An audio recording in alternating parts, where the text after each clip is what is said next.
ক্রামাদিপাড়া বান্দরবান থেকে প্রায় 25 কিলোমিটার দূরে চিম্বুক পাহাড়ের অবস্থা। চিম্বুক পাহাড় থেকে 5 থেকে 6 কিলোমিটার দূরে এই ক্রামাদিপাড়া। পাহাড়ের কোলে ছিমছাম নীরব মুরু জনগোষ্ঠীর একটি গ্রাম, যেখান থেকে পৃথিবীর নবীনতম ধর্ম ক্রামাদি ধর্ম সৃষ্ট হয়েছিল। 1965 সালে মে মাসের কোনো এক রবিবার পূর্ণিমার রাতে মেনলিম রোয়ের জন্ম, যিনি মাত্র 17 বয়সে ক্রামাদি নামে একটি নতুন ধর্ম সূচনা করেন। উনি হচ্ছে ক্রামাদি ধর্মের প্রবর্তক মেনলিম রো। এটি শুধু একটি ধর্ম নয়, একটি জীবনযাত্রার প্রণালী। আমার পিছনে যে বাড়িটা আছে এটা হচ্ছে ক্রামাদি ধর্মের প্রবর্তক মেনলিম রোয়ের বাসভবন। 1982 সালে স্বর্গের দূত স্বয়ং এসে মৃদের হাতে তুলে দেয় ক্রামাদি বর্ণমালার বই, যা মৃ বর্ণমালা নামেও পরিচিত। কোন ক্লাস পর্যন্ত আছে?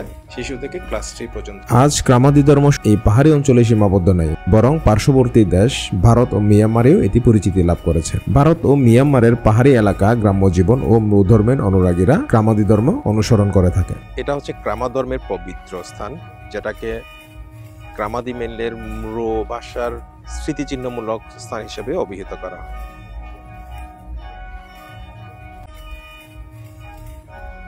এটা হচ্ছে মেনলিম রোয়ের স্বর্গীয় পিতামাতার সমাধিস্থান।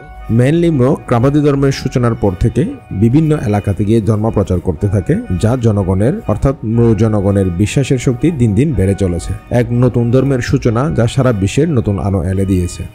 ধর্ম এবং বর্ণমালা প্রচারের জন্য বহু স্থানে ভ্রমণ করেছেন ক্রামাদি মেনলে, তবে তা খুব সংক্ষিপ্ত সময়ের জন্য। ধ্যান করার জায়গা, হ্যাঁ, ক্রামা মেনলে ধ্যান করার জায়গা। এখানে প্রার্থনা করতে আসে। উনি যে যার মানে মনের ইচ্ছা পূরণ করার জন্য এখানে, হ্যাঁ, যে যার মনের ইচ্ছা পূরণ করার জন্য এখানে প্রার্থনা করতে আসে।